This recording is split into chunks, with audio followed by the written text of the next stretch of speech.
Bonjour mes amis, nous allons partager une histoire très intéressante à prendre avec un certain recul, vu tout ce qui se passe actuellement.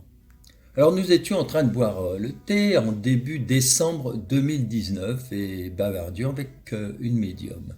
Je dis bien 2019, quand l'un d'entre nous a évoqué l'Institut Pasteur au cours de la conversation. J'ai eu l'idée alors de sortir la photo de Louis Pasteur sur mon téléphone portable. C'est alors que Pasteur s'est manifesté. Oui, et la connexion était forte parce que je l'ai capté clairement. Je l'ai vu, j'ai vu Monsieur Pasteur de plein pied devant moi et entendu très nettement. La discussion médiumnique s'est installée. Tout de suite, Monsieur Pasteur a raconté avec passion ses recherches, puis nous a délivré ses pensées. Oui, il a quitté son corps physique en 1895, c'est-à-dire qu'il y a près de 125 ans. Et vous savez que là-haut, il continue d'évoluer. Et nos anciens, qui sont de l'autre côté du voile, cherchent toujours à nous aider sur Terre. Donc, faut pas oublier qu'il a évolué lui aussi. Alors, dans cet enregistrement intégral, ne voyez aucune volonté de notre part autre que de partager les propos d'un grand monsieur.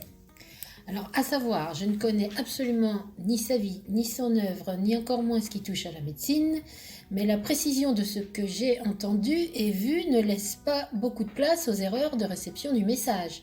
Monsieur Pasteur nous parle de ses recherches, des vaccins.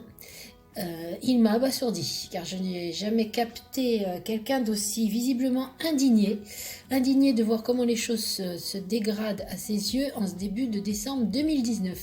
Il y a donc un an. Encore une fois, nous étions loin de nous douter de l'épidémie du corona et de toutes les polémiques que cela allait occasionner. C'est frustrant pour moi quelque part parce que je vais pouvoir partager avec vous ce que j'ai entendu, bien sûr, mot pour mot, mais pas ce que je voyais. Parce que là, c'était vraiment, les images étaient très fortes, il était vraiment très présent devant moi. Entretien médiumnique avec Louis Pasteur, décembre 2019. Alors il me dit, j'ai beaucoup fait de recherches qui n'ont pas abouti. Ils se sont bien amusés à me discréditer sur certaines choses que j'avais trouvées. Il fallait se battre, tout le temps se battre, se faire entendre. C'est difficile d'avancer dans la science. Vous avez tout le monde contre vous dès que votre idée sort des sentiers battus. Oh, c'est quelqu'un qui avait du caractère, hein. Il tape du poing sur la table quand il parle. Moi, on ne m'aurait pas fait ronger mon frein, il dit. Ils ont bien essayé de m'en empêcher. Toutes les découvertes ne sont pas bonnes à prendre. On dérange. Vous savez, souvent on dérange. Dès qu'il s'agit de quelque chose qui n'est pas à la mode, ça ne va pas. Et pourtant c'est ça qui fait avancer la locomotive. J'ai vu tant d'enfants souffrir, ça me désolait. Je sentais que je pouvais y arriver. Ils ont bien essayé de me mettre les bâtons dans les roues. Il a l'air d'expliquer que jusqu'à ce qu'il trouve la rage, on ne voulait pas l'écouter, on ne voulait pas l'entendre. Alors, il m'explique par rapport à la véritable épilepsie. Il y a eu des gens qui avaient comme des crises d'épilepsie et qui mélangeaient ça avec la rage. Ça n'était pas la rage. Et par contre, par rapport au cas de la rage, il dit « il soignait de l'épilepsie et ça n'était pas de l'épilepsie ». Pourtant, les symptômes étaient les mêmes. La salive qui se densifie, le corps qui se tétanise, cet excès d'hystérie spontanée, sauf qu'un épileptique ne va pas mordre, ni griffer. Il bouscule tout. Il fait tout tomber et il tombe lui-même.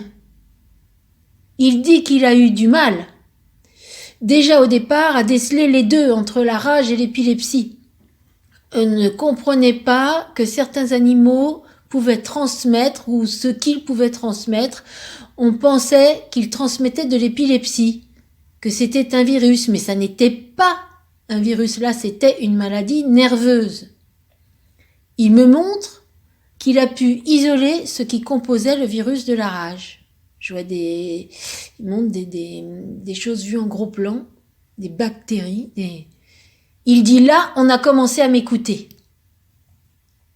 C'est quelqu'un qui a un franc-parler. Hein. On voit un homme au fort caractère. Hein. Fallait certainement pas l'embêter longtemps. Il dit, vous savez, à force de se défendre, on devient comme ça. Hein. Que pense-t-il des 11 vaccins? Il dit, c'est une hérésie la plus totale. Vous vivez dans un monde de folie. Tout est excessif. Il y a bien trop de substances dans les composants. Nous n'avons pas besoin d'autre chose, nous avons besoin uniquement de la maladie elle-même. Et pour le vaccin de la grippe? La grippe, mais ça ne sert à rien du tout. Il y a tant de dérivés à cette maladie. Ce qu'on fait, c'est une peccadille. On est en train d'endormir tous les systèmes nerveux, de créer des problèmes psychomoteurs, des tétraplégies, de l'autisme, de la sclérose en plaques. Je suis effaré. Il pleure par sanglots. Il dit, ça me va droit au cœur.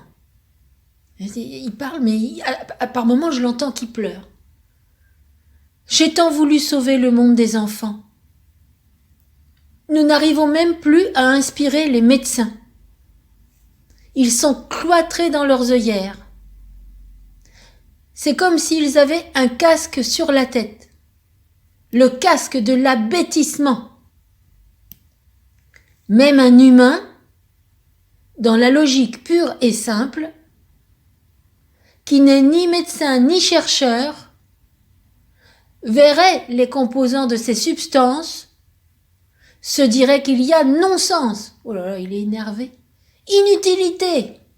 Scandale. Il est dans une colère, là, c'est terrible. Il tape du poing sur la table. Pour moi, ce sont des repris de justice. Il me dit, mon enfant, vous vous soignez par la méthode Beljanski et vous faites bien. Merci, c'est gentil.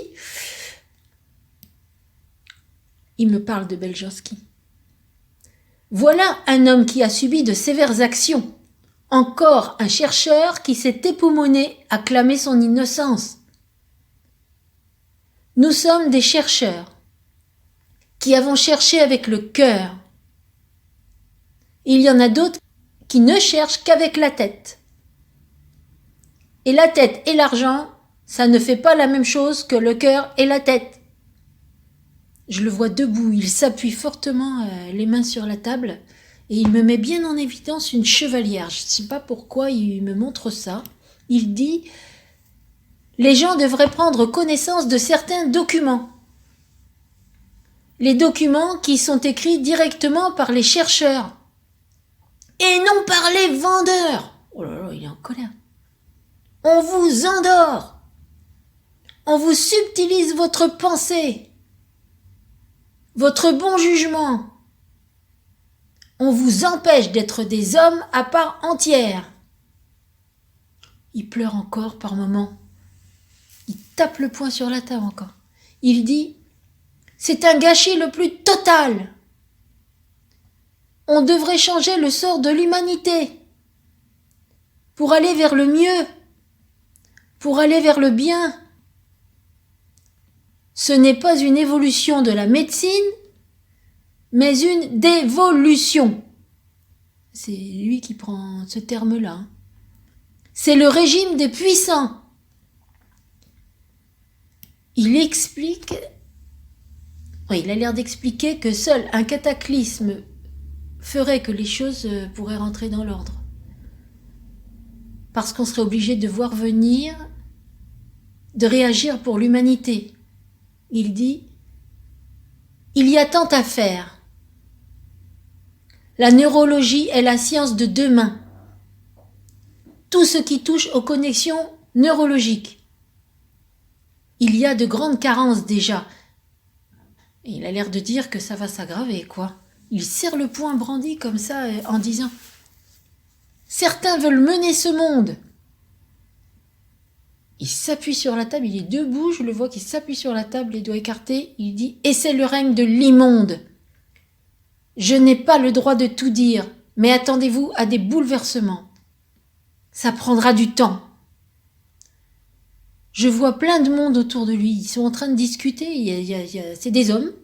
Et j'entends des discussions entre eux. C'est emporté, mais ça doit être d'autres chercheurs ou je sais pas quoi. Mais il y a une grande assistance. Puis ils sont en train de discuter.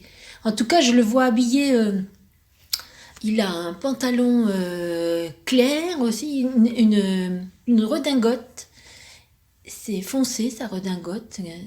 Et il a autour du cou, il a comme ça fait comme un petit foulard noué. Il a un regard extrêmement perçant. C'est impressionnant. Je connaissais pas son visage. Bon, sur la photo, c'est déjà impressionnant, mais quand on le voit parler, il sait où il va. Hein. C'est pas le genre, à mon avis, avec qui il faut discuter longtemps. Hein. Il sait ce qu'il veut. Ben, merci à vous, monsieur Pasteur.